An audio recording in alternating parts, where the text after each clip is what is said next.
Alright guys, so the GSG 1911 model, went ahead and picked this up Monday. Today's Tuesday, so did some modifications. I'm going to show you guys how to break it down, how to fix the issue if you're having failure to feeds and failure to eject. And I will go ahead and attach a footage of today's range outcome, which was great. And we actually shot, I'm going to start working. So, clear. Went ahead and shot 150 rounds minimum. Here with my partner Alec was there at the range with me. And it was great. No malfunctions. Everything worked out as it should. So, anyway, enough of that.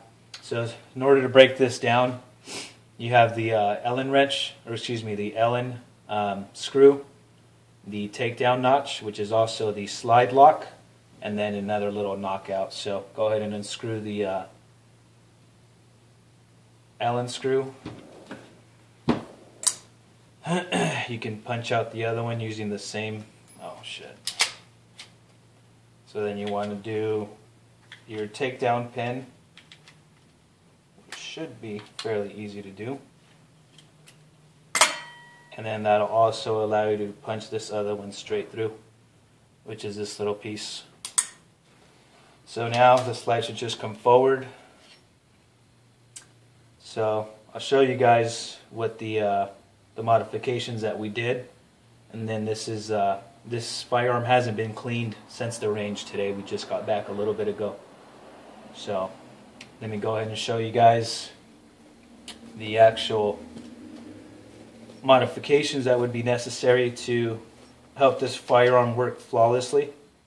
And this is my first 1911 GSG 22 caliber, but I've seen other people's footage, and apparently if this gun will do this on its own, what happens is after, I don't know what the break-in period is, maybe 300 to 400 rounds. What happens is, with time, the actual slide and the actual frame rails, they work together. So, I guess from the factory, it has overspray on the inside of the firearm, frame, and the actual slide. Actually, you know what? Let me go ahead and break this down and give you guys a better view than that. Give you a complete view. So for those who don't have one and are just learning how to take it down, let me back up a little bit there, because I learned a lot of my stuff on YouTube as well. So, like we said, you have your takedown pins, slide forward, okay? You push in your bushing down here, swing the top bushing to the left. That allows your actual spring mechanism cap to come off, along with the buffer and the buffer spring, okay? So now you swing around the washer, I guess the same way, and that should allow for this to completely disengage from the firearm. So I guess it'd be ideal if I did it this way, huh? This is still new to me, guys, so sorry if it seems like I don't know what I'm doing, but I have a slight idea. Shit. There it is. So left side allows it to fully disengage, and then your whole action assembly will come out. So with that being said, the actual modifications you would do would be, when you first get the firearm, there's actually a few things I did, and it worked awesome today. So the first thing I did on the actual frame, all of this is going to be black with overspray. I actually went ahead and sanded it down just with some pretty fine sandpaper or sandpaper block, and I went ahead and polished it, so it came out super sweet. I think it's a little bit overkill, but definitely did the job. So sand it down with the wet sand, and you want to go ahead and put compound on here, and then maybe buff it with the Dremel. Like I said, I think it's a little overkill, but I went ahead and did it anyway, just kind of anal that way, I guess. There's also pitting on the actual hammer side. I guess this has happened to quite a few firearms from the GSG 1911 models. Not too sure why, but it doesn't affect anything negatively. But mine had this from the factory. Maybe it's from assembly. When they make them, maybe they were attached there or whatnot. So anyway, want to go ahead and sand, buff, polish. Gives it a nice look, which is on the inside, so it's kind of pointless, but it does work mechanically perfect. I went ahead and did this as well. I don't believe this is necessary, but definitely on the frame rail. Now, as far as the slide goes, you can still see some of the paint.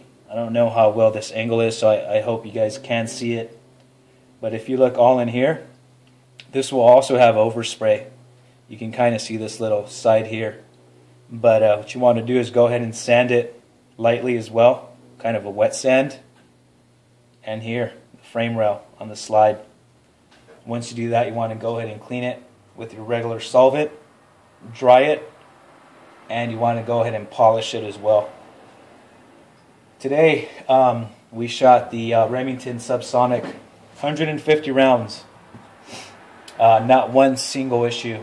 No failure to feeds, no failure to ejects, no double feeds. And it worked great. No issues at all. I actually love this firearm.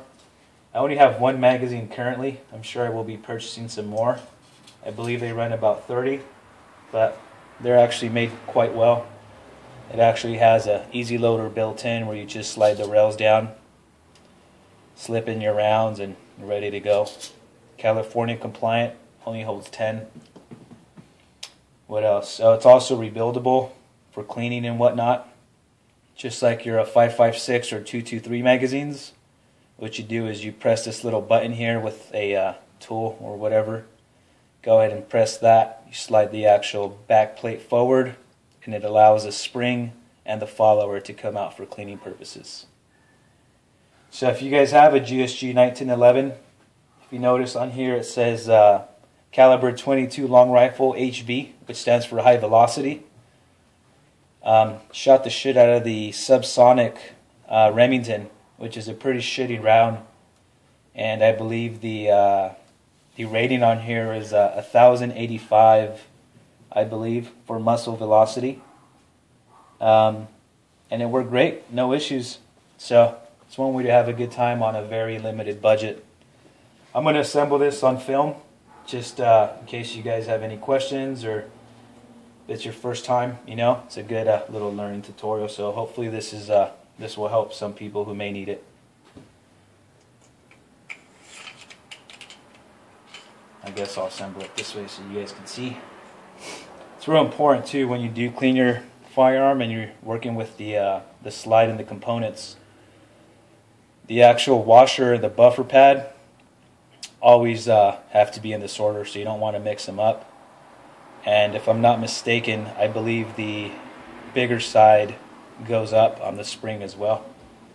So what you want to do is slide in the action buffer and buffer actual coil, your spring through here.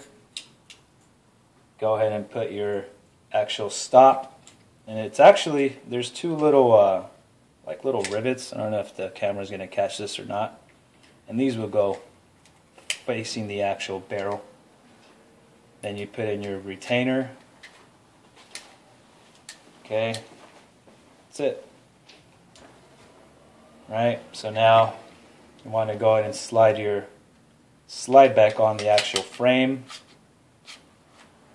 And you can do, I guess it'd probably be best to do your stationary pin first. Slide that in. Next you want to go ahead and do your actual slide release. And if you have had other firearms, you know what you do is you just engage it and you kind of work your slide back and it'll lock straight through. And once you see this portion here, you're ready to go. Last but not least, this little piece of crap bolt, which I plan to get rid of with the CW accessories kit. What it does, it actually, there's a kit which gives you a higher tighter tolerance on the actual barrel bushing, and it will allow you to not use this piece of crap, and you won't have to worry about needing a tool to take it down. Be able to field strip it on site should you need to clean it, or see if what's going on with any malfunctions. Alright, so go ahead, check your functionality. Slide release works proper. And there's actually, for California compliance, apparently they've put in a safety magazine release, which doesn't allow you to engage the actual hammer if there's no magazine. So I think that's going to be something California will be changing. As of 2014, everything will have a magazine release, safety, and also in-chamber indicator.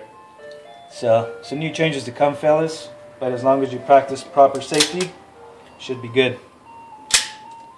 So last again, the GSG 1911 model. This does come on brown grips, but went ahead and swapped those out to the Hogue OD green grips, and I think it looks a lot better. So if you guys are having the issues, failure to feed or failure to eject, like I explained in the video, go ahead and polish the slide frame and, the slide rails and the frame rails on the actual frame, and be able to shoot the subsonic, which people hate, but you know what? 150 rounds, no issues. Had a blast.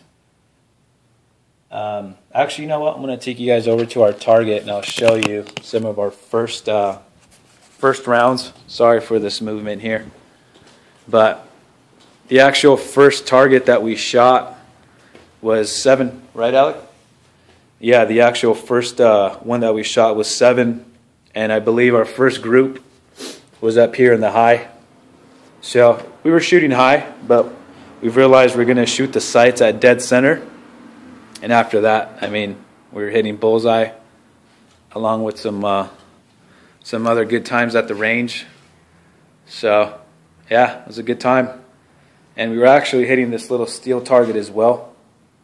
It was pretty fun seeing it swing around and whatnot. So anyway, if you guys have any questions or comments, feel free to post. Suck it easy.